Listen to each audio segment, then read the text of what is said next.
ಉದ್ರವಿಕೆ ಅಡಿಕೆ ತೋಟಕ್ಕೆ ಎಂಟ್ರಿ ಕೊಡ್ತು ಅಂತ ಅಂದ್ರೆ ಅರ್ಧಕ್ಕರ್ಧ ಒಂದು ಬೆಳೆ ಇಳುವರಿಯನ್ನೇ ನಾಶ ಮಾಡುತ್ತೆ. ಆ ಎಲ್ಲಾ ಸಮಸ್ಯೆಗಳನ್ನು ಮೀರಿಸಿ 50% 60% ಗಿಂತಲೂ ಹೆಚ್ಚು ಇಳುವರಿ ಲಾಸನ್ನು ತರ್ತಾ ಇರ್ತಕ್ಕಂಥ ಸಮಸ್ಯೆ. ಯಾಕಂದ್ರೆ ನೋಡಿ, ಒಂದೊಂದು ಪೋಷಕಾಂಶಕ್ಕೂ ಒಂದೊಂದು ರೀತಿಯಾದಂತಹ ಕಾರ್ಯಚಟುವಟಿಕೆ ಇರುತ್ತೆ. ಬೋರಾನ್ ಅಂತಕ್ಕಂಥ ಅಂಶದ ಕೊರತೆಯನ್ನು ಸಹ ಬರೋದಿಲ್ಲ. ಸೊ ಬೋರಾನ್ ಡಿಫಿಷಿಯನ್ಸಿ ಎಲ್ಲಿ ಬರೋದಿಲ್ಲ, ಹರಳುದ್ರಕ್ಕಂತ ಸಮಸ್ಯೆ ಬಹುತೇಕವಾಗಿ ಸಾಲ್ವ್ ಆಗುತ್ತೆ. ಈ ಹರಳು ಉದ್ರುವಿಕೆ ಸಮಸ್ಯೆಗೂ ಮತ್ತೆ ನೀರಿನ ಒಂದು ಪೂರೈಕೆಗೂ ಏನಾದ್ರೂ ಅಲ್ಲಿ ಸೊ ಆ ರೀತಿ ರಸವನ್ನ ಹೀರ್ಕೊಂಡ್ಬಿಟ್ಟಾಗ ಏನಾಗುತ್ತೆ ಅಂತಂದ್ರೆ, ಇಲ್ಲಿ ಒಂದು ಚಾನಲ್ ಅಂತಕ್ಕಂಥದ್ದು ಬ್ರೇಕ್ ಆಯ್ತು. ಪೋಷಕಾಂಶ ಮತ್ತು ನೀರು ಇಲ್ಲಿಂದ ಬರಬೇಕಾಗಿತ್ತು. ಆ ರೀತಿಯಾದಂತಹ ಎಲ್ಲಾ ಕ್ರಮಗಳನ್ನ ನೀವು ವಹಿಸ್ಕೊಂಡ್ರೆ ಎಲ್ಲಾ ಪ್ರಾಬ್ಲಮ್ಸ್ ಇಂದ ರಿಸಾಲ್ವ್ ಆಗಿ ಸಾವಯವ ಪದ್ಧತಿಯಲ್ಲಿ ನಿಮ್ ಪ್ರಾಬ್ಲಮ್ ನ ನೀವು ಸಾಲ್ವ್ ಮಾಡಿಕೊಂಡು ಹರಳುದ್ರ ಸಮಸ್ಯೆಯಿಂದ ಪಾರಾಗ್ತಾರೆ. ಅಡಿಕೆ ಬೆಳೆಗಾರರಿಗೆ ತಲೆನೋವಾಗಿ ಕಾಡುವ ಸಮಸ್ಯೆ ಅಂತ ಅಂದ್ರೆ ಹರಳು ಉದುರುವಿಕೆ. ಹರಳು ಉದುರುವಿಕೆ ಅಡಿಕೆ ತೋಟಕ್ಕೆ ಎಂಟ್ರಿ ಕೊಡ್ತು ಅಂತ ಅಂದ್ರೆ ಅರ್ಧಕ್ಕರ್ಧ ಒಂದು ಬೆಳೆಯ ಇಳುವರಿಯನ್ನೇ ನಾಶ ಮಾಡಿಬಿಡುತ್ತೆ. ಹಾಗಾದ್ರೆ ಈ ಹರಳು ಉದುರುವಿಕೆ ಸಮಸ್ಯೆ ಅಡಿಕೆ ತೋಟಕ್ಕೆ ಯಾವೆಲ್ಲ ಕಾರಣಗಳಿಂದ ಬರುತ್ತೆ, ಏನೆಲ್ಲ ಕ್ರಮಗಳನ್ನ ಅಲ್ಲಿ ರೈತರು ಅನುಸರಿಸ್ಕೊಳ್ಬೇಕಾಗುತ್ತೆ ಈ ಎಲ್ಲ ಸಮಸ್ಯೆಗಳನ್ನ ತಡೆಗಟ್ಕೋಬೇಕಂದ್ರೆ? ಹಾಗಾಗಿ ಅಲ್ಲಿ ವೈಜ್ಞಾನಿಕ ಕೃಷಿ ಪದ್ಧತಿಯಾಗಿ ಯಾವ ರೀತಿಯಾಗಿ ಇದನ್ನ ತಡೆಗಟ್ಕೋಬಹುದು, ಈ ಎಲ್ಲದರ ಕುರಿತು ಈ ಒಂದು ಕಾರ್ಯಕ್ರಮದಲ್ಲಿ ಚರ್ಚೆ ಮಾಡ್ತಾ ಹೋಗ್ತೇವೆ. ಈ ಬಗ್ಗೆ ಹೆಚ್ಚಿನ ಮಾಹಿತಿಯನ್ನ ಒಂದು ರೈತರಿಗೆ ನೀಡೋದಕ್ಕೆ ಕಾರ್ಯಕ್ರಮದಲ್ಲಿ ಭಾಗಿಯಾಗಿದ್ದಾರೆ ಸಾಯಿಲ್ ಡಾಕ್ಟರ್ ಆದಂತಹ ಚೇತನ್ ಕುಮಾರ್ ಅವರು. ಮೊದಲಿಗೆ ಅವರನ್ನ ಕಾರ್ಯಕ್ರಮಕ್ಕೆ ಸ್ವಾಗತಿಸೋಣ. ಸರ್, ಕಾರ್ಯಕ್ರಮಕ್ಕೆ ಸ್ವಾಗತ. Thank you Anita. ಈ ಹರಳು ಉದುರುವಿಕೆ ಸಮಸ್ಯೆ ಅನ್ನೋದು ಒಂದು ಅಡಿಕೆ ತೋಟಕ್ಕೆ ಆವರಿಸ್ಕೊಂಡ್ ಬಿಡ್ತು ಅಂತ ಅಂದ್ರೆ ರೈತರನ್ನ ಒಂದು ಹೈರಾಣಾಗಿಸಿ ಬಿಡುತ್ತೆ ಅಂತ ಹೇಳ್ಬೋದು. ಯಾಕಂದ್ರೆ ಸಾಕಷ್ಟು ಒಂದು ಹರಳು ಅಲ್ಲಿ ಬರುವಂತ ಇಳುವರಿ ಅಲ್ಲೇ ಅರ್ಧಕ್ಕರ್ಧ ನಾಶ ಮಾಡ್ಬಿಡುತ್ತೆ. ಸೊ ಹೀಗಿದ್ದಾಗ ಮೊದಲ ಬಾರಿಗೆ ಈ ಬಗ್ಗೆ ಒಂದು ಪರಿಚಯವನ್ನ ಮಾಡ್ಕೊಳ್ಳೋದಾದ್ರೆ ಏನ್ ಹೇಳ್ತೀರಾ? ಸೊ ನೀವ್ ಹೇಳ್ದಂಗೆ, ಸೊ ಒಂದು ತಲೆನೋವು ಆಗ್ಬಿಟ್ಟಿದೆ ಅಡಿಕೆ ಬೆಳೆಗಾರರಿಗೆ ಅಂತಂದ್ರೆ ನಿಜ ಅದು. ಸೊ ಯಾಕಂತಂದ್ರೆ ಅಡಿಕೆ ಬೆಳೆಗಾರರನ್ನ ಬಾಧಿಸ್ತಕ್ಕಂತ ಬೇರೆ ಎಲ್ಲಾ ಸಮಸ್ಯೆಗಳನ್ನ ಗಮನಿಸಿದಾಗ, ಅಣಬೆ ರೋಗ ಆಗಿರ್ಬೋದು, ಕೊಳೆ ರೋಗ ಆಗಿರ್ಬೋದು, ಹಿಂಗಾರು ಸುಳಿ ಒಣಗೋ ರೋಗ ಆಗಿರ್ಬೋದು, ಆ ಎಲ್ಲಾ ಸಮಸ್ಯೆಗಳನ್ನು ಮೀರಿಸಿ 50% 60% ಗಿಂತಲೂ ಹೆಚ್ಚು ಇಳುವರಿ ಲಾಸನ್ನ ತರ್ತಾ ಇರ್ತಕ್ಕಂಥ ಸಮಸ್ಯೆ ಯಾವ್ದಾದ್ರು ಇದೆ ಅಡಿಕೆ ಬೆಳೆಯಲ್ಲಿ ಅಂತಂದ್ರೆ ಅದು ಈ ಒಂದು ಹರಳು ಉದುರ್ತಕ್ಕಂಥ ಸಮಸ್ಯೆ. ನಮಗೆ ಇತ್ತೀಚಿನ ದಿನದಲ್ಲಿ ಬರ್ತಾ ಇರ್ತಕ್ಕಂಥ ಬಹುತೇಕ ಕರೆಗಳು, ನಮ್ಮ ತೋಟದಲ್ಲಿ ಹರಳು ಉದುರ್ತಾ ಇದೆ, ಏನ್ ಮಾಡ್ಬೇಕು, ಯಾಕೆ ಆಗ್ತಾ ಇದೆ, ಏನೇನೆಲ್ಲ ವಿಚಾರಗಳಿಂದ ಈ ಒಂದು ಸಮಸ್ಯೆ ಆಗ್ತಾ ಇದೆ. ತುಂಬಾ ಚೆನ್ನಾಗಿ ಬರ್ತಿತ್ತು ಫಸ್ಲು ಒಂದ್ ಕಾಲದಲ್ಲಿ. ಸೊ ಇವಾಗ ಬಿಕಾಸ್ ಆಫ್ ಈ ಒಂದು ಪ್ರಾಬ್ಲಮ್ ಇಂದ ಏನಾಗ್ತಾ ಇದೆ ಅಂತಂದ್ರೆ 50% ಗಿಂತಲೂ ಹೆಚ್ಚು ಕುಂಠಿತ ಆಗಿದೆ, 60% ಗಿಂತಲೂ ಹೆಚ್ಚು ಕುಂಠಿತ ಆಗಿದೆ. ಸೊ ಏನೆಲ್ಲ ಕ್ರಮಗಳನ್ನ ತಗೊಂಡ್ರೆ ಇದು ಸರಿ ಹೋಗುತ್ತೆ ಅಂತಕ್ಕಂಥ ಬಹಳಷ್ಟು ಕರೆಗಳು ನಮ್ಗೆ ಬಂದಿರತಕ್ಕಂಥ ವಿಚಾರ. ಹಾಗೆ ನಮ್ಮ ಒಂದು ಏನು ಇತ್ತೀಚಿನ ದಿನದಲ್ಲಿ ಶುರು ಮಾಡಿದಂತ ಕಾರ್ಯಕ್ರಮ KBC ಅಂತಕ್ಕಂಥ ಕಾರ್ಯಕ್ರಮದ ಕಮೆಂಟ್ ಸೆಕ್ಷನ್ಸ್ ಅಲ್ಲೂ ಸಹ ಬಹುತೇಕ ಕೇಳಿರ್ತಕ್ಕಂಥ ಪ್ರಶ್ನೆಗಳು, ಅಡಿಕೆ ಬೆಳೆಗಾರರು ಕೇಳ್ತಕ್ಕಂಥ ಸಮಸ್ಯೆಗೆ ಒಂದು ಪರಿಹಾರವನ್ನ ನೀಡೋಣ ಅಂತ ಹುಡುಕ್ದಾಗ ಪ್ರಶ್ನೆಗಳೆಲ್ಲಾನು ಯಾವ್ದು ರಿಲೇಟೆಡ್ ಇರ್ತಾ ಇದಾವೆ ಅಂತಂದ್ರೆ, ಸೊ ಈ ಒಂದು ಹರಳು ಉದುರತಕ್ಕಂಥ ಸಮಸ್ಯೆ ಇದೆ, ಮೇಲುಗೈ. ಸೊ ಆ ಒಂದು ವಿಚಾರಗಳ ಕುರಿತಾಗಿ ಇವತ್ತು ಒಂದೊಂದಾಗಿ ಚರ್ಚಿಸ್ತಾ ಹೋಗೋಣ ವನಿತಾ. ಓಕೆ, ಇನ್ನು ಈ ಒಂದು ಸಮಸ್ಯೆ ಅಡಿಕೆ ಬೆಳೆಗೆ ಆವರಿಸ್ಕೊಳ್ಬೇಕು ಅಂತ ಅಂದ್ರೆ ಅಲ್ಲಿ ರೈತರು ಒಂದು ಮಾಡ್ತಾ ಇರುವಂತಹ ಕೃಷಿ ಪದ್ಧತಿ ಇರ್ಬೋದು, ಇಲ್ಲ ಅವರು ಅಲ್ಲಿ ಯಾವ ರೀತಿಯಾಗಿ ಪೋಷಕಾಂಶಗಳನ್ನ ಬೆಳೆಗೆ ನೀಡ್ತಾ ಇದ್ದಾರೆ, ಆ ಒಂದು ಡಿಪೆಂಡ್ ಆಗಿ ಕೂಡ ಈ ಒಂದು ಸಮಸ್ಯೆ ಒಂದು ಅಟ್ಯಾಕ್ ಆಗುತ್ತೆ ಒಂದು ಅಡಿಕೆ ಬೆಳೆಗೆ. ಹಾಗಿದ್ದಾಗ ಯಾವೆಲ್ಲ ಪೋಷಕಾಂಶಗಳ ಒಂದು ತೊಂದರೆಯಿಂದ, ಪೋಷಕಾಂಶಗಳ ಕೊರತೆಯಿಂದ ಇದು ಬೆಳೆಗೆ ಅಟ್ಯಾಕ್ ಆಗುತ್ತೆ ಅಂತ ನೋಡಿ, ಯಾವುದೇ ಒಂದು ಬೆಳೆ ಬಹಳ ಸಮೃದ್ಧವಾಗಿ ಸಮಗ್ರ ಪೋಷಕಾಂಶಗಳು ದೊರಕಿ ಬೆಳಿಬೇಕಂತಂದ್ರೆ ಸೊ 17 ಪೋಷಕಾಂಶಗಳು ಬೇಕು ಅಂತ ಮಾತಾಡ್ತೀವಿ. ಸೊ 17ರಲ್ಲಿ 3 ನೈಟ್ರೋಜನ್, ಫಾಸ್ಫರಸ್ ಮತ್ತು ಪೊಟ್ಯಾಷಿಯಂ, ಇವು ಮೇಜರ್, ಪ್ರಮುಖವಾಗಿ ಹೆಚ್ಚಿನ ಪ್ರಮಾಣದಲ್ಲಿ ಬೆಳೆಗೆ ಬೇಕಾಗಿರ್ತಕ್ಕಂಥ ಪೋಷಕಾಂಶ. ಈ ಒಂದು ವಿಚಾರಗಳ ಕುರಿತಾಗಿ ಬಹಳಷ್ಟು ಕಾರ್ಯಕ್ರಮಗಳಲ್ಲಿ ನಾವು ಹೇಳಿರ್ತಕ್ಕಂಥ ವಿಚಾರನೂ ಸಹ ಹೌದು. ಸೊ ಅದೇ ರೀತಿಯಲ್ಲಿ ಆ 3ಅನ್ನೇ ನಾವು ಕಾನ್ಸಂಟ್ರೇಟ್ ಮಾಡ್ಕೊಂಡು ಕುತ್ಕೊಂಡಾಗ ಇನ್ನಿತರ ಪೋಷಕಾಂಶಗಳಾಗಿರ್ತಕ್ಕಂಥ ಲಘು ಪೋಷಕಾಂಶಗಳಾಗಿರ್ಬೋದು ಮತ್ತು ಪ್ರೈಮರಿ ಮತ್ತು ಸೆಕೆಂಡರಿ ನ್ಯೂಟ್ರಿಯೆಂಟ್ಸ್ ಅಂತ ಕರಿತೀವಿ. ಸೊ ಆ ಒಂದು ಪೋಷಕಾಂಶಗಳೆಲ್ಲಾನು ಒದಗಿಸಿ ಕೊಡದೆ ಇರ್ತಕ್ಕಂಥ ಸಮಯದಲ್ಲಿ ಯಾವಾಗ ಸಮಗ್ರ ಪೋಷಕಾಂಶ ಅಂತಕ್ಕಂಥದ್ದು ಬೆಳೆಗೆ ದೊರೆಯೋದಿಲ್ಲ, ಅವಾಗ ಎಲ್ಲಾ ಸಮಸ್ಯೆಗಳು ಖಂಡಿತ ಬಂದು ಕಾಡುತ್ತೆ. ಯಾಕಂದ್ರೆ ನೋಡಿ, ಒಂದೊಂದು ಪೋಷಕಾಂಶಕ್ಕೂ ಒಂದೊಂದು ರೀತಿಯಾದಂತ ಕಾರ್ಯಚಟುವಟಿಕೆ ಇರುತ್ತೆ. ಆ ರೀತಿಯಾದಂತಹ ಕಾರ್ಯಚಟುವಟಿಕೆನ ಅದು ನಿರ್ವಹಿಸುತ್ತೆ. ಫಾರ್ ಎಕ್ಸಾಂಪಲ್ ನೈಟ್ರೋಜನ್ ಅಂತ ಮಾತಾಡಿದಾಗ ವೆಜಿಟೇಟಿವ್ ಗ್ರೋತ್, ಒಂದು ಎಲೆಗಳ ಬೆಳವಣಿಗೆ ಆಗಿರ್ಬೋದು, ಕಾಂಡದ ಬೆಳವಣಿಗೆ ಆಗಿರ್ಬೋದು, ಇಳುವರಿಗೆ ಸಂಬಂಧಪಟ್ಟಂತ ಭಾಗಗಳು ಬಿಟ್ಟು ಬೇರೆ ಎಲ್ಲಾ ಗಿಡದ ಅಭಿವೃದ್ಧಿ ವೆಜಿಟೇಟಿವ್ ಆಗಿ ದಷ್ಟಪುಷ್ಟವಾಗಿ ಬೆಳಿಬೇಕಂತಂದ್ರೆ ನೈಟ್ರೋಜನ್ ಬೇಕು. ಅದೇ ರೀತಿ ಗಿಡಕ್ಕೆ ರೋಗ ನಿರೋಧಕ ಶಕ್ತಿ ಬೇಕಂತಂದ್ರೆ ಪೊಟ್ಯಾಷಿಯಂ ಬೇಕು. ಅದೇ ರೀತಿಯಲ್ಲಿ ಗಮನಿಸ್ಕೊಂಡು ಹೋದ್ರೆ ಹೂ ಅಂತಕ್ಕಂಥದ್ದು ಯಾವುದೇ ಬೆಳೆಯಲ್ಲಾಗಿರ್ಬೋದು, ಹೂ ಅಂತಕ್ಕಂಥದ್ದು ಪರಾಗಸ್ಪರ್ಶಕ ಕ್ರಿಯೆ ಅಂತಕ್ಕಂಥದ್ದು ಚೆನ್ನಾಗಿ ನಡಿಬೇಕಂತಂದ್ರೆ, ಪಾಲಿನೇಷನ್ ಅಂತಕ್ಕಂಥದ್ದು ಚೆನ್ನಾಗಿ ನಡಿಬೇಕಂತಂದ್ರೆ ಅಲ್ಲಿ ಬೇಕಾಗಿರ್ತಕ್ಕಂಥ ಮುಖ್ಯವಾದಂತ ಪೋಷಕಾಂಶ, ಅದು ಒಂದು ಲಘು ಪೋಷಕಾಂಶ, ಅದು ಯಾವ್ದಂತಂದ್ರೆ ಬೋರಾನ್. ಸೊ ಯಾವಾಗ ಈ ಒಂದು ಬೋರಾನ್ ಅಂತಕ್ಕಂಥ ಕೊರತೆ ನಿಮ್ಮ ಮಣ್ಣುಗಳಲ್ಲಿ ಆಗತ್ತೆ, ಯಾಕಂತಂದ್ರೆ ಏನಾಗೋಗಿದೆ ಸಾಮಾನ್ಯವಾಗಿ ಇವಾಗ ಮಾಡ್ತಾ ಇರ್ತಕ್ಕಂಥ ಪದ್ಧತಿಯಲ್ಲಿ ಬರೀ ಉಪ್ಪು, ಬೂದಿ, ಪೊಟ್ಯಾಶ್ ಬಿಟ್ರೆ ಬೇರೆ ಪೋಷಕಾಂಶಗಳೇ ಗೊತ್ತಿಲ್ಲ ಅನ್ನೋ ರೀತಿಯಲ್ಲಿ ರೈತರು ಕೃಷಿ ಚಟುವಟಿಕೆಯನ್ನು ಅಳವಡಿಸ್ಕೊಂಡಿದ್ದಾರೆ. ಸೊ ಅಲ್ಲೇನಾಗ್ತಾ ಇದೆ, ಬರೀ ಮೂರನ್ನ ಒದಗಿಸ್ಕೊಡ್ತಾ ಇದ್ದೀರಿ. ನೈಟ್ರೋಜನ್, ಫಾಸ್ಫರಸ್, ಪೊಟ್ಯಾಶ್ ಸಿಗ್ತಾ ಇದೆ. ಇನ್ನಿತರ ನಾವೇನು 17 ಅಂತ ಮಾತಾಡಿದ್ವಿ, ಅದ್ರಲ್ಲಿ 3 ಸಿಗ್ತಾ ಇದೆ. ಮಿಕ್ಕ 14ಕ್ಕೆ ಕೊರತೆ ಉಂಟಾದ್ರೆ ಖಂಡಿತ ಅಲ್ಲಿ ಸಮಸ್ಯೆ ಬಂದೇ ಬರುತ್ತೆ. ಅದರಲ್ಲಿ ಒಂದಾಗಿರ್ತಕ್ಕಂಥ ಲಘು ಪೋಷಕಾಂಶ ಬೋರಾನ್ ಕೊರತೆ ಬಂದಾಗ ಪರಾಗಸ್ಪರ್ಶಕ ಕ್ರಿಯೆ ಅಂತಕ್ಕಂಥದ್ದು ಬಹಳ ಮುಖ್ಯ. ಯಾವುದೇ ಬೆಳೆಯಲ್ಲಿ ತಗೊಳ್ಳಿ, ಅಡಿಕೆಯಲ್ಲೂ ಬಹಳ ಮುಖ್ಯ. ಸೊ ಆ ಪರಾಗಸ್ಪರ್ಶಕ ಕ್ರಿಯೆ ಅಂತಕ್ಕಂಥದ್ದು ಸರಿಯಾಗಿ ಆಗೋದಿಲ್ಲ. ಪರಾಗಸ್ಪರ್ಶಕ ಕ್ರಿಯೆ ಆಗದೆ ಇದ್ದಾಗ ಏನಾಗತ್ತಂತಂದ್ರೆ ಫ್ಲವರಿಂಗ್ ಏನೋ ಆಗತ್ತೆ, ಹೂ ಬಿಡತ್ತೆ, ಒಂಬಾಳಿ ಉಳಿಯುತ್ತೆ. ಸೊ ಒಂಬಾಳಿ ಏನಾಗ್ಬೇಕಾಗಿತ್ತು, ಆ ಒಂದು ಪೋಲನ್ ಗ್ರೈನ್ಸ್ ಅಂತ ಏನ್ ಮಾತಾಡ್ತೀವಿ, ಆ ಒಂದು ಪೋಲನ್ ಗ್ರೈನ್ಸ್ ಅದಕ್ಕೆ ಮುಖ್ಯವಾದಂತ ಅಂಶ. ಅದು ಫಂಕ್ಷನ್ ಚೆನ್ನಾಗಿ ಮಾಡ್ಬೇಕಂತಂದ್ರೆ ಅದಕ್ಕೆ ಮುಖ್ಯವಾದಂತ ಅಂಶ ಅಂತಕ್ಕಂಥದ್ದು ಬೋರಾನ್. ಸೊ ಬೋರಾನ್ ಅಂಶ ಯಾವಾಗ ಕೊರತೆ ಉಂಟಾಗತ್ತೆ ಅವಾಗ ಈ ಒಂದು ಪರಾಗಸ್ಪರ್ಶಕ ಕ್ರಿಯೆ ಅಂತಕ್ಕಂಥದ್ದು ನಡೆಯೋದಿಲ್ಲ. ಈಗ ಫ್ಲವರ್ ಬಿಟ್ಟಿತ್ತು, ಪಾಲಿನೇಷನ್ ಆಗಿದ್ದಿದ್ರೆ, ಪರಾಗಸ್ಪರ್ಶಕ ಕ್ರಿಯೆ ಆಗಿದ್ದಿದ್ರೆ ನೆಕ್ಸ್ಟ್ ಸ್ಟೆಪ್ ಏನು, ಕಾಯಿ ಆಗ್ಬೇಕಾಗಿತ್ತು. ಪರಾಗಸ್ಪರ್ಶಕ ಕ್ರಿಯೆ ಆದ್ರೇನೆ ಕಾಯಿ ಆಗೋದು. ಆದ್ರೆ ಇಲ್ಲಿ ಬೋರಾನ್ ಕೊರತೆ ಆಗೋಗಿರೋದ್ರಿಂದ ಸೊ ಅದು ಫ್ಲವರ್ ಆಗಿರುತ್ತೆ, ಪಾಲಿನೇಷನ್ ಆಗಲ್ಲ. ಈ ಡೈರೆಕ್ಟ್ ಆಗಿ ಆ ಫ್ಲವರ್ಸ್ ಏನಾಗುತ್ತೆ, ಡ್ರಾಪ್ ಆಗುತ್ತೆ.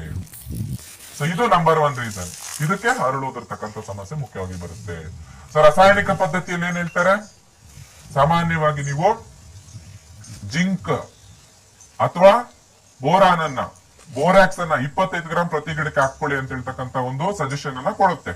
ರಿಸರ್ಚ್ ಇನ್ಸ್ಟಿಟ್ಯೂಟ್ ಆಗಿರ್ಬೋದು, ವಿಶ್ವವಿದ್ಯಾಲಯಗಳಾಗಿರ್ಬೋದು, KVKಗಳಾಗಿರ್ಬೋದು, ಸಾಮಾನ್ಯವಾಗಿ ಎಲ್ಲರೂ ಆ ಒಂದು ರೆಕಮೆಂಡೇಶನ್ ಅನ್ನ ಕೊಡ್ತಾರೆ. ಆದ್ರೆ ಸಾವಯವ ಪದ್ಧತಿಯಲ್ಲಿ ನಾವೇನು ಈ ಒಂದು ಯಾವುದೋ ಒಂದು ಸಮಸ್ಯೆ ಬಂದಿದೆ ಅದಕ್ಕೆ ಕೃತಕವಾಗಿ ಕೊಡ್ತಕ್ಕಂತ ಮ್ಯಾನೇಜ್ಮೆಂಟ್ ಅಂತಕ್ಕಂಥದ್ದು ಸಾವಯವದಲ್ಲಿಲ್ಲ. ನಿಮ್ಮ ತೋಟವನ್ನ ಎರೆಹುಳು ಗೊಬ್ಬರದ ಗುಂಡಿ ರೀತಿಯಲ್ಲಿ ಮಾಡ್ಕೊಳ್ಳಿ ಅಂತ ನಾವೇನ್ ಮಾತಾಡ್ತೀವಿ. ಎರೆಹುಳು ಗೊಬ್ಬರದ ಗುಂಡಿ ಅಂತಂದ್ರೆ ಏನಾಯ್ತು, ಅಲ್ಲಿ ಎಲ್ಲಾ ಪೋಷಕಾಂಶಗಳ ಆಧಾರ ಆಗ್ತದದು. ನೈಟ್ರೋಜನ್ ಆಗಿರ್ಬೋದು, ಫಾಸ್ಫರಸ್ ಆಗಿರ್ಬೋದು, ಪೊಟ್ಯಾಷಿಯಂ ಆಗಿರ್ಬೋದು, ಕ್ಯಾಲ್ಸಿಯಂ ಆಗಿರ್ಬೋದು, ಮೆಗ್ನೀಷಿಯಂ ಆಗಿರ್ಬೋದು, ಬೋರಾನ್ ಆಗಿರ್ಬೋದು, ಐರನ್ ಆಗಿರ್ಬೋದು, ಯಾವ್ದಾದ್ರೂ ನೀವು note it, we have it ಅನ್ನೋ ರೀತಿಯಲ್ಲಿ ನಿಮ್ ತೋಟ ರೆಡಿ ಆಗಿರುತ್ತೆ. ಸೊ ಕೃತಕವಾದಂತದನ್ನ ಬಿಟ್ಟು ಸಾವಯವ ಕೃಷಿ ಪದ್ಧತಿಯಲ್ಲಿ ಮಾಡಿ, ಹೆಚ್ಚಿನ ತ್ಯಾಜ್ಯಗಳನ್ನ ಕ್ರೋಢೀಕರಿಸಿ, ಹೆಚ್ಚಿನ ಸಾವಯವ ಗೊಬ್ಬರಗಳನ್ನ ನೀಡಿ ನಿಮ್ಮ ತೋಟವನ್ನ ಈ ಒಂದು ಎರೆಹುಳುಗಳಿಂದ ರಿಚ್ ಮಾಡ್ಕೊಂಡ್ರೆ ಆಟೋಮೆಟಿಕ್ ಆಗಿ ಎರೆಜಲ ಜನರೇಟ್ ಆಗ್ತದೆ. ಎರೆಜಲ ಹೆಚ್ಚು ಜನರೇಟ್ ಆಯ್ತಂತಂದ್ರೆ ಪೋಷಕಾಂಶಗಳು ಸಹ ಅಲ್ಲಿ ಹೆಚ್ಚಿರುತ್ತೆ. ಈ ಒಂದು ಪೋಷಕಾಂಶದ ಕೊರತೆ, ಬೋರಾನ್ ಅಂತಕ್ಕಂಥ ಅಂಶದ ಕೊರತೆಯನ್ನು ಸಹ ಅಲ್ಲಿ ಬರೋದಿಲ್ಲ. ಸೊ ಬೋರಾನ್ ಡಿಫಿಷಿಯನ್ಸಿ ಎಲ್ಲಿ ಬರೋದಿಲ್ಲ, ಅರಳುದ್ರಕ್ಕಂತ ಸಮಸ್ಯೆ ಬಹುತೇಕವಾಗಿ ಸಾಲ್ವ್ ಆಗುತ್ತೆ. ಒಂದು ಮುಖ್ಯವಾದಂತ ಪ್ರಾಬ್ಲಮ್ ಅಂತಕ್ಕಂಥದ್ದು ಅರಳುದ್ರ ರೀತಿಯ ರೀಸನ್ ಅಂತಂದ್ರೆ ಅದು ಬೋರಾನ್ ಡಿಫಿಷಿಯನ್ಸಿ. ವನಿತಾ, ಓಕೆ. ಇನ್ನು ಕೃಷಿಕರು ಯೋಚನೆ ಮಾಡ್ತಾ ಇರ್ತಾರೆ, ನಾವು ಇಷ್ಟು ಹೆಚ್ಚೆಚ್ಚು ಖರ್ಚು ಮಾಡ್ಬಿಟ್ಟು ರಾಸಾಯನಿಕ ಒಂದು ಗೊಬ್ಬರಗಳನ್ನ ತಗೊಂಬಂದು ಹಾಕ್ತಿವಿ, ಪೋಷಕಾಂಶಗಳನ್ನ ಅಲ್ಲಿ ಸುರಿತೀವಿ, ಬಟ್ ಆದ್ರೂ ಕೂಡ ಬೆಳೆ ಬರ್ತಾ ಇಲ್ಲ. ಅದ್ರ ಜೊತೆಗೆ ಈ ಒಂದು ಸಮಸ್ಯೆಗಳು, ಅದರ ಹರಳುವುದಕ್ಕೆ ಸಮಸ್ಯೆ, ಇನ್ನಿತರ ರೋಗಗಳು ಅಲ್ಲಿ ಅಟ್ಯಾಕ್ ಆಗ್ತಾ ಇರುತ್ತೆ, ಇಷ್ಟೆಲ್ಲ ಮಾಡಿನು ಅಂತ. ಸೊ ಅಲ್ಲಿ ನಾವು ನೋಡಿದಾಗ ಬೆಳೆಗೆ ಬೇಕಾದಂತ ಮುಖ್ಯವಾದಂತ ಒಂದು ಪೋಷಕಾಂಶಗಳೇನಿರುತ್ತೋ ಅದು ಸಿಗ್ತಾ ಇರೋದಿಲ್ಲ. ನಾವೇನು ಕೃತಕವಾಗಿ ಒಂದು ರಾಸಾಯನಿಕ ಕೃಷಿ ಪದ್ಧತಿಯಲ್ಲಿ ಆಗಿರ್ಬೋದು, ಕೃತಕ ಗೊಬ್ಬರಗಳನ್ನ ನಾವು ನೀಡಿದಾಗ ಬೆಳೆಗೆ ಅದು ಕೃತಕವಾಗಿ ತಾತ್ಕಾಲಿಕವಾಗಿ ಒಂದು ಬೆಳೆಗೆ ಅಲ್ಲಿ ಪೋಷಕಾಂಶಗಳನ್ನ ಒದಗಿಸುವ ರೀತಿಯಲ್ಲಿ ಅದು ಕೆಲಸ ಮಾಡ್ತಾ ಇರುತ್ತೆ ಹೊತ್ತು ಅಲ್ಲಿ ಶಾಶ್ವತವಾದಂತಹ ಪೋಷಕಾಂಶಗಳು ಬೆಳೆಗೆ ಸಿಗ್ತಾ ಇರುವುದಿಲ್ಲ. ಇನ್ನು ಅದೇ ರೀತಿಯಾಗಿ ನೋಡೋದಾದ್ರೆ ಹೆಚ್ಚಾಗಿ ಬೆಳೆಗೆ ನೀರಿನ ಅವಶ್ಯಕತೆ ಇರುವುದಿಲ್ಲ. ಒಂದು ಸೂಕ್ತವಾಗಿ ಒಂದು ಸರಿಯಾದ ಕ್ರಮದಲ್ಲಿ ನೀರನ್ನ ನಾವು ಪೂರೈಕೆ ಮಾಡಬೇಕು ಬೆಳೆಗೆ ಅಂತ ಹೇಳ್ತಾ ಇರ್ತೇವೆ. ಸೊ ಈಗ ಈ ಒಂದು ನೀರಿನ ಪೂರೈಕೆಯ ವಿಚಾರದಲ್ಲಿಯೂ ನೋಡಿದಾಗ ಈ ಹರಳುವುದಕ್ಕೆ ಸಮಸ್ಯೆಗೂ ಮತ್ತೆ ನೀರಿನ ಒಂದು ಪೂರೈಕೆಗೂ ಏನಾದ್ರೂ ಅಲ್ಲಿ ಸಂಬಂಧ ಇದೆಯಾ? ಖಂಡಿತ ಸಂಬಂಧ ಇದೆ, ಖಂಡಿತ ಸಂಬಂಧ ಇದೆ. ಒಂದು ಉತ್ತಮವಾದಂತ ಪ್ರಶ್ನೆ ನೋಡಿ. ಯಾವುದೇ ಸಮಸ್ಯೆಗಾಗಿರ್ಬೋದು, ನಾವು ಇತ್ತೀಚಿನ ದಿನದಲ್ಲಿ ಕಾರ್ಯಕ್ರಮಗಳನ್ನು ಮಾಡಿದಾಗ ರಾಸಾಯನಿಕ ಪದ್ಧತಿನೇ ಆಗಿರ್ಲಿ, ಸಾವಯವ ಪದ್ಧತಿನೇ ಆಗಿರ್ಲಿ, ಯಾವ ರೀತಿ ಮಾತೆ ಮೃತ್ಯು ಮಾತೆ ಮುತ್ತು ಅಂತ ಏನೋ ಒಂದು ಗಾದೆಯನ್ನ ಪಾಸ್ ಮಾಡ್ತಾರೆ. ಸೊ ಆ ರೀತಿ ನೀರೇ ಬೆಳೆಗಳಿಗೆ ಒಂದು ಪೂರಕನೂ ಆಗ್ಬೋದು, ಮಾರಕನೂ ಆಗ್ಬೋದು. ಯಾವ ರೀತಿ ಅಂತಂದ್ರೆ ಯಾವುದೇ ಆಗ್ಲಿ ನೋಡಿ, ಅತಿಯಾದೊಡೆ ಅಮೃತನ ವಿಷ. ಸೊ ನೀರು ಅಷ್ಟೇ, ನೀರು ಬೇಕು, ಜೀವ ಜಲ ಅಂತ ಮಾತಾಡ್ತೀವಿ. ಸೊ ಅದು ಮುಖ್ಯನೇ. ಬಟ್ ಎಲ್ಲಿವರೆಗೂ ಒಂದು ಮಾಡರೇಟ್ ಲೆವೆಲ್ ಅಲ್ಲಿ ಕೊಟ್ಕೊಂಡಾಗ, ಅಗತ್ಯಕ್ಕೆ ತಕ್ಕಂತಷ್ಟು ಮಾತ್ರ ಕೊಟ್ಕೊಂಡಾಗ ಅದು ಪೂರಕ. ಇಲ್ಲದೆ ಇದ್ರೆ ಅದೇನಾಗುತ್ತೆ, ಮಾರಕವಾಗುತ್ತೆ. ಸೊ ಇಲ್ಲಿ ಅರಳುದ್ರ ಸಮಸ್ಯೆಗೆ ಯಾವ ರೀತಿ ಲಿಂಕ್ ಆಗಿದೆ ಅಂತಂದ್ರೆ, ಸೊ ಅಡಿಕೆ ಬೆಳೆಗಾರರು ದಯವಿಟ್ಟು ತಿಳ್ಕೊಳ್ಳಿ, ನಿಮ್ಗೆ ಬರ್ತಾ ಇರ್ತಕ್ಕಂಥ ಬಹುತೇಕ ಸಮಸ್ಯೆಗಳು ಅಗತ್ಯಕ್ಕಿಂತಲೂ ಹೆಚ್ಚು ನೀರು ಕೊಡ್ತಾ ಇರೋದ್ರಿಂದಾನೆ. ಅಗತ್ಯಕ್ಕಿಂತ ಹೆಚ್ಚು ನೀರು ಕೊಟ್ರೆ ಅಣಬೆ ರೋಗ ಬರುತ್ತೆ, ಕೊಳೆ ರೋಗ ಬರುತ್ತೆ, ಅಥವಾ ಒಂದು ಮಹಾಲಿ ರೋಗ ಅಂತ ಏನ್ ಮಾತಾಡ್ತೀವಿ ಅದು ಬರುತ್ತೆ. ಅದ್ರ ಜೊತೆಲಿ ಅರಳುದ್ರ ರೋಗನೂ ಬರುತ್ತೆ, ಕೀಟಗಳ ಬಾಧೆನೂ ಜಾಸ್ತಿ ಆಗುತ್ತೆ. ಸೊ ಯಾಕೆ ಏನಾಗುತ್ತೆ ಅಂತಂದ್ರೆ ನೋಡಿ, ನೀವು ಅಗತ್ಯಕ್ಕಿಂತಲೂ ಹೆಚ್ಚು ನೀರು ಕೊಟ್ಟಾಗ ಮಣ್ಣಿನ ಎಲ್ಲಾ ರಂಧ್ರಗಳಲ್ಲೂ ನೀರು ತುಂಬಿಕೊಂಡ್ಬಿಡುತ್ತೆ, ಗಾಳಿ ಅಂತಕ್ಕಂಥದ್ದು ಸರಾಗವಾಗಿ ಹರಿದಾಡೋದಿಲ್ಲ, ಪೋಷಕಾಂಶಗಳು ಅಂತಕ್ಕಂಥದ್ದು ನೀಟಾಗಿ ಆ ಬೆಳೆಗಳಿಗೆ ಏನ್ ಬೇಕೋ ಅದೆಲ್ಲದನ್ನು ದೊರಕೋದಿಲ್ಲ, ಲೀಚಿಂಗ್ ಆಗತ್ತೆ. ಅಂತಂದ್ರೆ ಲೀಚಿಂಗ್ ಅಂತಂದ್ರೇನು, ಅಂತರಾಳಕ್ಕೆ ಹರಿದೊಟ್ಟೋಗುತ್ತೆ. ಸೊ ಆ ರೀತಿ ಅಂತರಾಳಕ್ಕೆ ಹರಿದೊಟ್ಟೋಗಿದ್ರೆ ಏನಾಗುತ್ತೆ ಅಂತಂದ್ರೆ, ನೀವು ಎಷ್ಟೇ ಪೋಷಕಾಂಶಗಳು ಕೊಟ್ಟಿದ್ರು ಸಹ ಬೆಳೆಗಳಿಗೆ ಸಿಗದೇ ಇರೋ ರೀತಿಯಲ್ಲಿ ಅದು ವ್ಯರ್ಥ ಆಗತ್ತೆ. ಮತ್ತೆ ಬೇರಿನ ಉಸಿರಾಟ ಅಂತಕ್ಕಂಥದ್ದು ಸ್ಥಗಿತ ಆಗತ್ತೆ. ಯಾವಾಗ ಬೇರಿನ ಉಸಿರಾಟ ಅಂತಕ್ಕಂಥದ್ದು ಸ್ಥಗಿತಗೊಳ್ಳುತ್ತೆ, ಅವಾಗ ಏನಾಗುತ್ತೆ ಅಂತಂದ್ರೆ ಬೇರಿನ ಬೆಳವಣಿಗೆ ಆಗಲ್ಲ.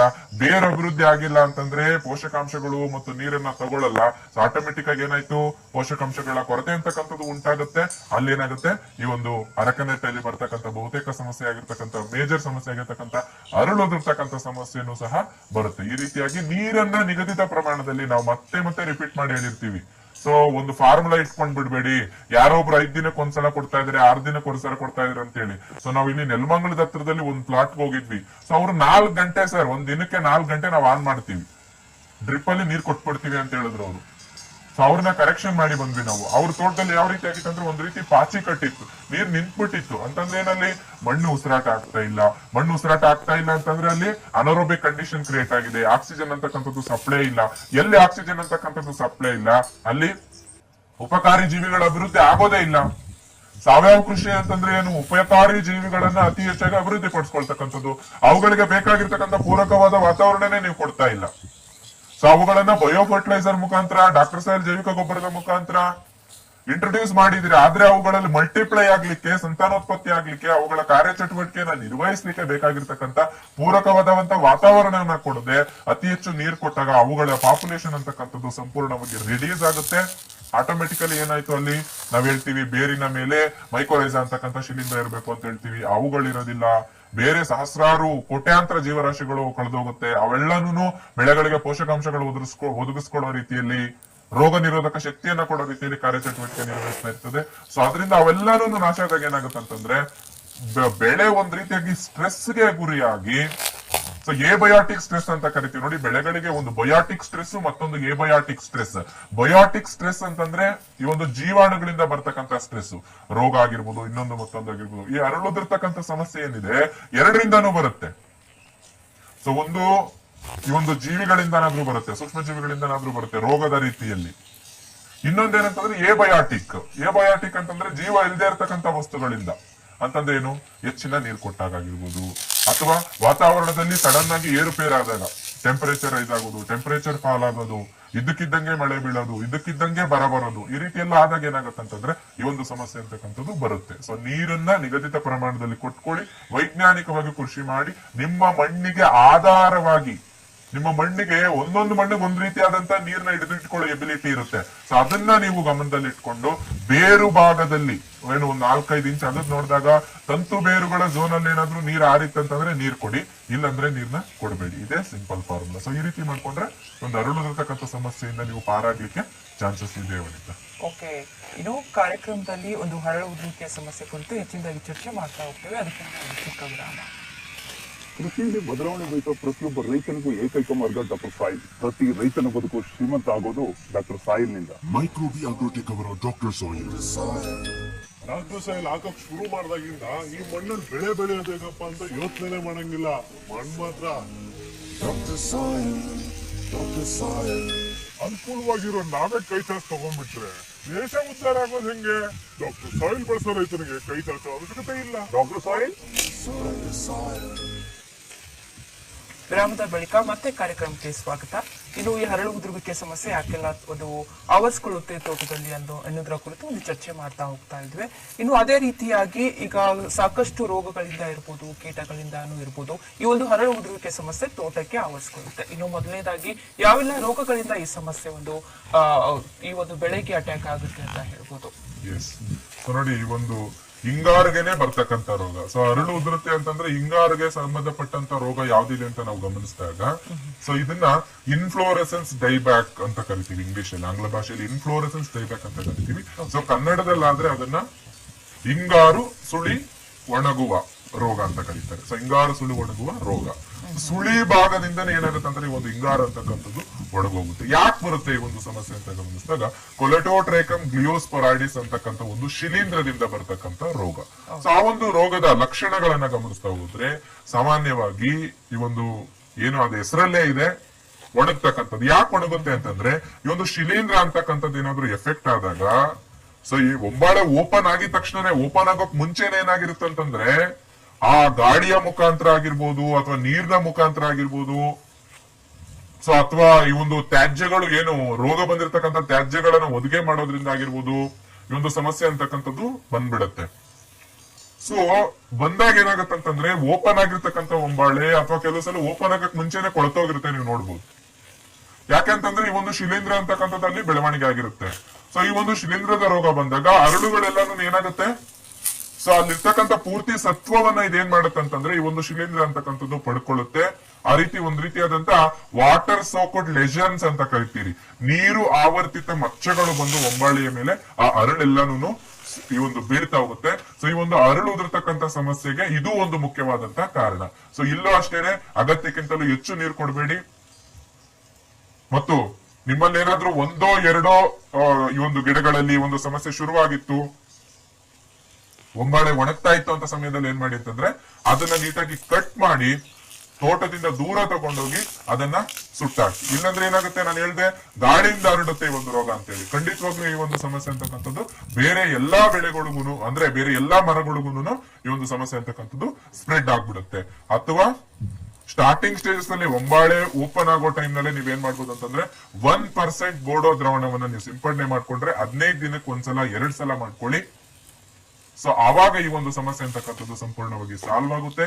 ಅಥವಾ ಯಾವ್ದಾದ್ರು ಕಾಂಟ್ಯಾಕ್ಟ್ ಸ್ಪ್ರೇನ ಮಾಡ್ಕೊಳ್ತೀನಿ ಅಂದ್ರೂ ಮಾಡ್ಕೊಳ್ಬಹುದು. ಸೊ ಆ ಒಂದು ಸಮಸ್ಯೆಯಿಂದ ಪಾರಾದಾಗ ಹರಡೋದಿರ್ತಕ್ಕಂಥ ಸಮಸ್ಯೆ ಅಂತಕ್ಕಂಥದ್ದು ಕಡಿಮೆ ಆಗುತ್ತೆ ಅಂತ.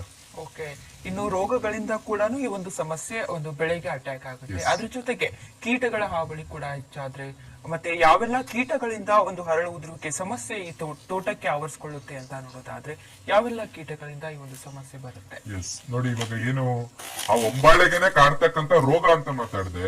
ಸೊ ಆ ರೀತಿ ಒಂಬಾಳೆಗೆನೆ ಕಾಡ್ತಕ್ಕಂತ ಕೀಟನೂ ಇದೆ. ಓಕೆ, ಇವಾಗ ಕೀಟಗಳಲ್ಲಿ ಆ ಯಾವ ಯಾವ ಭಾಗವನ್ನ ಇನ್ಫೆಕ್ಟ್ ಮಾಡುತ್ತೆ ಅನ್ನೋದ್ರ ರಿಲೇಟೆಡ್ ಆಗಿ, ಇವಾಗ ಬೇರ್ ಭಾಗನ ತಗೊಳ್ಳಿ, ಬೇರ್ ಹುಳ ಅಥವಾ ಗುಣ್ಣೆ ಹುಳ ಅಂತ ಏನ್ ಮಾತಾಡ್ತೀವಿ ಅದು ಬರುತ್ತೆ. ಸೊ ಕಾಂಡಗಳನ್ನ ತಗೊಂಡಾಗ ಕಾಂಡಗಳನ್ನ ಕೊರಿತಕ್ಕಂತ ಹುಳ ಬರುತ್ತೆ. ಎಲೆಗಳನ್ನ ತಗೊಂಡಾಗ ರಸ ಇರ್ತಕ್ಕಂಥ ಕೀಟ ಅಂತ ಮಾತಾಡ್ತೀವಿ, ಅಥವಾ ಎಲೆ ತಿಂತಕ್ಕಂಥ ಕೀಟ ಅಂತ ಮಾತಾಡ್ತೀವಿ. ಹಂಗೆ ಈ ಒಂಬಾಳೆಯನ್ನ ತಿಂತಕ್ಕಂಥ ಕೀಟಗಳು, ಒಂಬಾಳೆಯಿಂದ ರಸವನ್ನ ಇರ್ತಕ್ಕಂಥ ಕೀಟಗಳು ಸಹ ಈ ಒಂದು ಅಡಿಕೆ ಬೆಳೆಯಲ್ಲಿ ಬರುತ್ತೆ. ಅದು ಯಾವ್ದು ಅಂತಂದ್ರೆ, ಸ್ಪಿಂಡಲ್ ಬಗ್ ಆಗಿರ್ಬೋದು, ಪೆಂಟಟೋಮಿಡ್ ಬಗ್ ಆಗಿರ್ಬೋದು, ಅಥವಾ ಮೈಟ್ ಆಗಿರ್ಬೋದು, ಕ್ಯಾಟರ್ಪಿಲ್ಲರ್ ಆಗಿರ್ಬೋದು. ಸೊ ಇವುಗಳೆಲ್ಲಾನು ವೈಟ್ ಮೈಟ್ ಮತ್ತು ರೆಡ್ ಮೈಟ್ ಅಂತ 2 ಬರುತ್ತೆ. ನುಸಿ ಪ್ರಾಬ್ಲಮ್ ತೆಂಗಲ್ ಮಾತ್ರ ಬರೋದಲ್ಲ, ಇದ್ರಲ್ಲೂ ಸಹ ಬರುತ್ತೆ. ಯಾಕಂದ್ರೆ 2 ಒಂದೇ ಕುಟುಂಬಕ್ಕೆ ಸೇರಿರ್ತಕ್ಕಂಥ ಬೆಳೆ. ಸೊ ಈ ಎಲ್ಲಾ ಸಮಸ್ಯೆಗಳು ಬಂದಾಗ ಈ ಒಂದು ಬಹುತೇಕ ಕೀಟಗಳು ಯಾವ ರೀತಿ ಅಂತಂದ್ರೆ, ರಸಗಳನ್ನ ಈರ್ತಕ್ಕಂಥದ್ದು. ಆ ಒಂದು ಒಂಬಾಳೆ ಎಷ್ಟು ಟೇಸ್ಟಿ ಆಗಿರುತ್ತಂತ ಅಂದ್ರೆ, ಆ ಒಂದು ಕೀಟಗಳಿಗೆ ಆ ಒಂದು ಸ್ವೀಟ್ನೆಸ್ ಗೆ ಅಟ್ರಾಕ್ಟ್ ಆಗಿ, ಆ ಒಂದು ಟೇಸ್ಟ್ ಗೆ ಅಟ್ರಾಕ್ಟ್ ಆಗಿ ರಸವನ್ನ ಇರುತ್ತೆ. ರಸವನ್ನ ಈರ್ದಾಗ ಏನಾಗುತ್ತೆ ಅಂತಂದ್ರೆ, ಸೊ ನೋಡಿ ಈ ರೀತಿ ಒಂದು ಕಾಯಿ ಅಂತಕ್ಕಂಥದ್ದು ಅಟ್ಯಾಚ್ ಆಗಿದೆ, ಈ ಒಂದು ಪೋರ್ಷನ್ಗೆ ಅಟ್ಯಾಚ್ ಆಗಿದೆ ಅಂತ ಇಟ್ಕೊಳ್ಳಿ. ಒಂಬಾಳೆಯಲ್ಲಿ ಅರಳು ಅಂತಕ್ಕಂಥದ್ದು ಈ ಒಂದು ಭಾಗಕ್ಕೆ ಅಟ್ಯಾಚ್ ಆಗಿರುತ್ತೆ. ಸೊ ಈ ಭಾಗದಿಂದ, ಎಕ್ಸಾಕ್ಟ್ಲಿ ಅಟ್ಯಾಚ್ ಆಗಿರ್ತಕ್ಕಂಥ ಭಾಗದಿಂದ ಏನಾಗುತ್ತೆ ಅಂತಂದ್ರೆ, ರಸವನ್ನ ಸಂಪೂರ್ಣವಾಗಿ ಈ ಒಂದು ಕೀಟಗಳು, ಈ ಒಂದು ಬಗ್ಸ್ ಅಂತ ಏನ್ ಮಾತಾಡಿದೆ, ಸ್ಪಿಂಡಲ್ ಬಗ್ಗು, ಪೆಂಟಟೋಮಿಡ್ ಬಗ್ಗು, ಮೈಟ್ಸ್, ಇವುಗಳೆಲ್ಲ ಏನ್ ಮಾಡುತ್ತೆ ಅಂತಂದ್ರೆ ರಸವನ್ನ ಹೀರ್ಕೊಂಡ್ಬಿಡುತ್ತೆ. ಸೊ ಆ ರೀತಿ ರಸವನ್ನ ಹೀರ್ಕೊಂಡ್ಬಿಟ್ಟಾಗ ಏನಾಗುತ್ತೆ ಅಂತಂದ್ರೆ, ಇಲ್ಲಿ ಒಂದು ಚಾನಲ್ ಅಂತಕ್ಕಂಥದ್ದು ಬ್ರೇಕ್ ಆಯ್ತು. ಪೋಷಕಾಂಶ ಮತ್ತು ನೀರು ಇಲ್ಲಿಂದ ಬರ್ಬೇಕಾಗಿತ್ತು, from source to sink. Source ಅಂತಂದ್ರೆ ಬೆಳೆಗಳ ಬೇರೆ ಬೇರೆ ಭಾಗದಿಂದ ಕಾಯಿಗಳಿಗೆ ಹರಿಬೇಕು, ಕಾಯಿಗಳು ಸಿಂಕ್ ಇಲ್ಲಿ. ಸೊ ಈ ಕಾಯಿಗೆ ಏನಾಗ್ತಾ ಇದೆ, ಇವಾಗ ನೀರು ಮತ್ತು ಪೋಷಕಾಂಶಗಳ ಹರಿದಾಟ ಆಗ್ತಾ ಇಲ್ಲ, ಇಲ್ಲಿ ರಸ ಎಲ್ಲ ಹೀರ್ಕೊಂಡ್ಬಿಟ್ಟಿದೆ. ಸತ್ವ ಈ ಒಂದು ಜೀವಕೋಶಗಳು ಅಂತಕ್ಕಂಥದ್ದು ಸತ್ತೋಗುತ್ತೆ. ಜೀವಕೋಶಗಳು ಸತ್ತೋದಾಗ ಏನಾಗುತ್ತೆ ಅಂತಂದ್ರೆ, ಈ ಒಂದು ಅರಳು ಅಂತಕ್ಕಂಥದ್ದು ಈ ರೀತಿ ಬಿದ್ದೋಗುತ್ತೆ. ಸೊ ಅಲ್ಲಿ ಏನಾಗುತ್ತೆ ಅಂತಂದ್ರೆ, ಈ ಒಂದು ಆ ಒಂದು ಜಾಗದಲ್ಲಿ ಶಕ್ತಿಯನ್ನ ಕಳ್ಕೊಳ್ಳುತ್ತೆ. ಅವಾಗ ಏನಾಗುತ್ತೆ, ಆಟೋಮೆಟಿಕ್ ಆಗಿ ಅರಳು ಒಂದೊಂದಾಗಿ ಬೀಳ್ತಾ ಹೋಗುತ್ತೆ.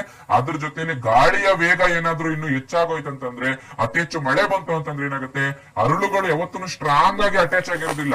ನೀವು ಸಾಮಾನ್ಯವಾಗಿ ಗಮನಿಸಬಹುದು, ಅತಿ ಹೆಚ್ಚು ಗಾಳಿ ಬಂದ್ರೂ ಸಹ ಬಿದ್ದೋಗುತ್ತೆ. ಸೊ ಬಿಕಾಸ್ ಅದು ವೀಕರ್ ಅಟ್ಯಾಚ್ಮೆಂಟ್ ಇರುತ್ತೆ. ಸೊ ವೀಕರ್ ಅಟ್ಯಾಚ್ಮೆಂಟ್ ಗೆ ರಸ ಇರೋ ಕೀಟಗಳು ಹೋಗಿ ಮತ್ತಷ್ಟು ಪಂಕ್ಚರ್ ಮಾಡಿದಾಗ ಏನಾಗುತ್ತೆ ಅಂತಂದ್ರೆ ಅಲ್ಲೂ ಸಹ ಅರಳು ಉದುರ್ತಕ್ಕಂಥ ಸಮಸ್ಯೆ ಬರುತ್ತೆ. ಸೊ ಇದಕ್ಕೆ ಏನ್ ಮಾಡ್ಕೋಬೇಕು ಸರ್, ಸಾವಯವ ಪದ್ಧತಿಯಲ್ಲಿನೇ ಸಾಕಷ್ಟು ಕೀಟನಾಶಕಗಳನ್ನ ಮಾಡ್ಕೊಳ್ಳೋ ವಿಧಾನವನ್ನು ತಿಳಿಸ್ಕೊಟ್ಟಿದೀವಿ, ಅದನ್ನ ಸ್ಪ್ರೇ ಮಾಡ್ಕೊಳ್ಳಿ. ಅದ್ರ ಜೊತೆಯಲ್ಲಿ ನಾವೇನು ನೀಮ್ ಆಯಿಲ್ ಮತ್ತು ನೀಮ್ ಸೀಡ್ ಕೇಕ್ ಅಂತ ಏನ್ ಮಾತಾಡ್ತೀವಿ, ಸೊ ಆ ಒಂದು ಕೇಕ್ ನ ಸೋಪ್, ನೀಮ್ ಸೋಪ್, ಇದನ್ನು ಸಹ ನೀವು ನೀರಿನಲ್ಲಿ ಕರಗಿಸಿಟ್ಟು ಕಷಾಯದ ರೀತಿಯಲ್ಲಿ ಮಾಡಿ ಅದನ್ನು ಸಹ ಸಿಂಪರಣೆ ಮಾಡ್ಕೋಬಹುದು. ನೀಮ್ ಬೇಸ್ಡ್ ಪ್ರಾಡಕ್ಟ್ ಯಾವ್ದಾದ್ರು ಬಳಸಿ ಅಥವಾ ಸಾವಯವ ಪದ್ಧತಿಯಲ್ಲಿ ಕೀಟನಾಶಕ ಮಾಡ್ಕೊಂಡು ಬಳಸ್ಕೊಂಡು ಹೋಗಿ. ಸೊ ಈ ರೀತಿಯಾಗಿ ಇದ್ರ ಜೊತೆಯಲ್ಲಿ ಸಾಮಾನ್ಯವಾಗಿ ಸಮಗ್ರ ಕೃಷಿಗೆ ಸಂಬಂಧಪಟ್ಟಂತೆ ಸಮಗ್ರ ರೋಗ ನಿರ್ವಹಣೆ, ಸಮಗ್ರ ಕೀಟ ನಿರ್ವಹಣೆ ಒಂದು ಪದ್ಧತಿಗೆ ಸಂಬಂಧಪಟ್ಟಂತಹ ಕೆಲವು ವಿಚಾರಗಳು ಬಹಳಷ್ಟು ಕಾರ್ಯಕ್ರಮಗಳು ತಿಳಿಸ್ತಾ ಹೋಗಿದೀವಿ.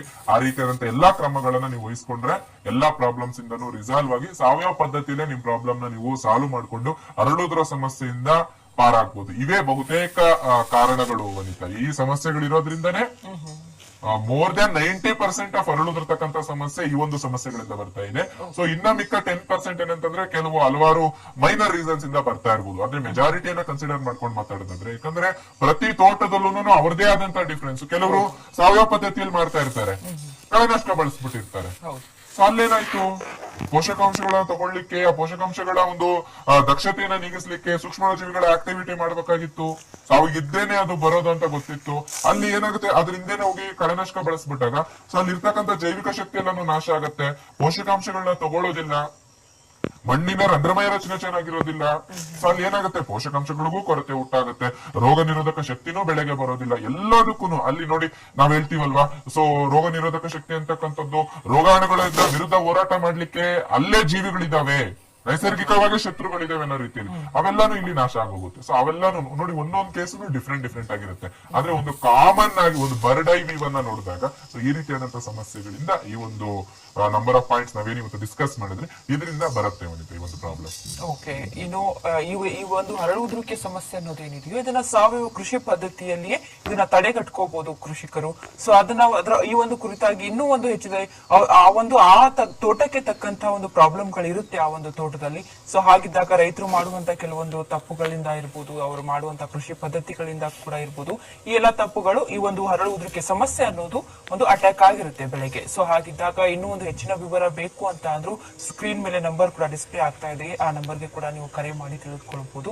ಇನ್ನು ಕೊನೆಯದಾಗಿ ಈ ಒಂದು ಕಾರ್ಯಕ್ರಮದ ಕುರಿತು ಕೊನೆಯದಾಗಿ ಮಾತನಾಡೋದಾದ್ರೆ ಏನ್ ಹೇಳ್ತೀರಾ? ಹೌದು, ಕೊನೆಯದಾಗಿ ನಾನು ಏನ್ ಹೇಳಲಿಕ್ಕೆ ಇಷ್ಟಪಡ್ತೀನಿ ಅಂತಂದ್ರೆ, ಅಡಿಕೆ ಬೆಳೆಗಾರರ ಪಾಲಿನ ಆಶಾ ಕಿರಣವಾಗಿ ಇದೆ ಅಂತಂದ್ರೆ ನಮ್ಮ doctor soil areca special. So ನಮ್ಮ ಈ ಒಂದು ತಾಂತ್ರಿಕತೆಯನ್ನ ಬಳಸ್ಕೊಂಡು ಮಾಡ್ತಾ ಇರ್ತಕ್ಕಂಥ ತೋಟಗಳಲ್ಲಿ ಬಹುತೇಕ ತೋಟಗಳಲ್ಲಿ ಅರಳುದಿರುವಂತ ಸಮಸ್ಯೆ ಇಲ್ಲ, ಸಾಲ್ವ್ ಆಗಿದೆ.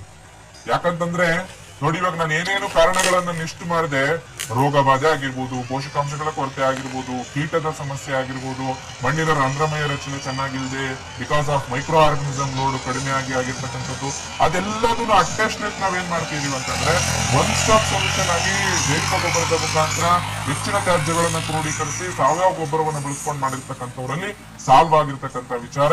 ಆ ರೀತಿಯಾದಂತಹ ಬಹಳಷ್ಟು ಕೇಸ್ ಸ್ಟಡೀಸ್ ಅನ್ನ ನಾವಿಲ್ಲಿ ರೆಪ್ರೆಸೆಂಟ್ ಮಾಡಿದ್ದೇವೆ. ಸೊ ಆ ರೀತಿ ಒಂದು ಟ್ರಯಲ್ ಮಾಡಿ ನೋಡಿ, ಇನ್ನು ಯಾರಾದ್ರೂ ಬಳಸಿಲ್ಲ ಅಂತಂದ್ರೆ ಟ್ರಯಲ್ ಮಾಡಿ ನೋಡಿ, ನಿಮ್ಗೆ ಸಮಸ್ಯೆ ಇದೆ ಅಂತಂದ್ರೆ ಡಾಕ್ಟರ್ ಸಾಯಿಲ್ ಅರೆಕಾ ಸ್ಪೆಷಲ್ ಅಲ್ಲಿ ಈ ಒಂದು ಸಮಸ್ಯೆಗೆ ರಾಮಬಾಣದ ರೀತಿಯಲ್ಲಿ ಕೆಲಸ ಮಾಡುತ್ತೆ ಅಂತ ನಾನು ಹೇಳಲಿಕ್ಕೆ ಇಷ್ಟಪಡ್ತೀನಿ. ಓಕೆ, ನಾವು ಕೂಡ ಎಷ್ಟೊಂದು ರೈತರನ್ನ ಅವ್ರು ಮಾತಾಡೋದನ್ನ ಕೇಳಿರ್ತೇವೆ. ಈಗ ಎಷ್ಟೊಂದು ರೈತರು ಈ ಹರಳುವುದಕ್ಕೆ ಸಮಸ್ಯೆ ಅನ್ನೋದು ಬೇಗ ಅದೊಂದು ತೋಟದಿಂದ ಅದು ದೂರ ಆಗುವಂತ ಸಮಸ್ಯೆ ಆಗಿರೋದಿಲ್ಲ. ಯಾರು ಈ ಸಾವಯವ ಕೃಷಿ ಪದ್ಧತಿಯಲ್ಲಿ ಮುನ್ನೋಗ್ತಾ ಇದ್ದಾರೋ, ಇದೊಂದು ಡಾಕ್ಟರ್ ಸಾಯಿಲ್ ಅರೆಕಾ ಸ್ಪೆಷಲ್ ಬಳಸ್ತಾ ಇರುವಂತಹ ರೈತರು ಹೇಳ್ತಾ ಇರ್ತಾರೆ, ಮಾತನಾಡ್ತಾ ಇರ್ತಾರೆ, ನಾನು ಇದನ್ನ ಬಳಸೋಕೆ ಶುರು ಮಾಡಿದ 2 ತಿಂಗಳಿರ್ಬೋದು, 3 ತಿಂಗಳಲ್ಲಿ ನಂದು ಈ ಸಮಸ್ಯೆ ಕಡಿಮೆ ಆಗ್ಬಿಡ್ತು, ಅಥವಾ ಕಡಿಮೆ ಅವಧಿಯಲ್ಲಿನೇ ಇದೊಂದು ಸಮಸ್ಯೆ ನನಗೆ ಅಲ್ಲಿ ಕಡಿಮೆ ಆಗ್ಬಿಟ್ಟಿದೆ ನನ್ನ ತೋಟದಲ್ಲಿ ಅಂತ ಹೇಳ್ತಾ ಇರ್ತಾರೆ. ಸೊ ಆ ರೀತಿಯಾಗಿ ಈ ಒಂದು ಸಮಸ್ಯೆ ಯಾವೆಲ್ಲ ತೋಟದಲ್ಲಿ ಇದೆಯೋ ಅವರು ಆದಷ್ಟು ಒಂದು ಸಾವಯವ ಕೃಷಿ ಪದ್ಧತಿಯಲ್ಲಿ ಮುನ್ನೋಗಿ ಆಗ ನಿಮ್ಮ ಬೆಳೆಯನ್ನ ಕೂಡ ನೀವು ಅಲ್ಲಿ ಉಳಿಸ್ಕೊಳ್ಬಹುದು ಅಂತ ಹೇಳ್ಬೋದು. ಇನ್ನು ಕಾರ್ಯಕ್ರಮದಲ್ಲಿ ಭಾಗಿಯಾಗಿ ಒಂದು ಹರಳುವುದಕ್ಕೆ ಸಮಸ್ಯೆ ಕುರಿತು ಸಾಕಷ್ಟು ವಿಚಾರ ತಿಳಿಸಿಕೊಟ್ರಿ sir. Thank you so much. Thank you Anita, thank you. Okay, ನೋಡಿದ್ರಿ ರೈತ ಬಂದವರೇ, ಈಗ ಹರಳು ಉದುರುವಿಕೆ ಸಮಸ್ಯೆ ಯಾವೆಲ್ಲ ಕಾರಣಗಳಿಂದ ಒಂದು ತೋಟಕ್ಕೆ ಆವರಿಸಿಕೊಳ್ಳುತ್ತೆ, ಇದನ್ನ ತಡೆಗಟ್ಕೊಳ್ಳೋಕೆ ರೈತರು ಏನೆಲ್ಲ ಕ್ರಮಗಳನ್ನ ಅನುಸರಿಸಿಕೊಳ್ಬೇಕಾಗುತ್ತೆ ಎಂಬ ವಿಚಾರದ ಬಗ್ಗೆ ಸಾಕಷ್ಟು ವಿಚಾರಗಳನ್ನ ತಿಳಿಸಿಕೊಟ್ಟು ಸಾಯಿಲ್ ಡಾಕ್ಟರ್ ಆದಂತಹ ಚೇತನ್ ಕುಮಾರ್ ಅವರು ಇವುಗಳನ್ನೆಲ್ಲ ನೀವು ಅನುಸರಿಸಿಕೊಂಡು ಆದಷ್ಟು ಸಾವಯವ ಕೃಷಿ ಪದ್ಧತಿಯಲ್ಲಿ ನೀವು ಮುಂದುವರೆದಾಗ ಈ ಒಂದು ಸಮಸ್ಯೆಯನ್ನ ತಡೆಗಟ್ಕೋಬಹುದು ಅಂತ ಹೇಳ್ತಾ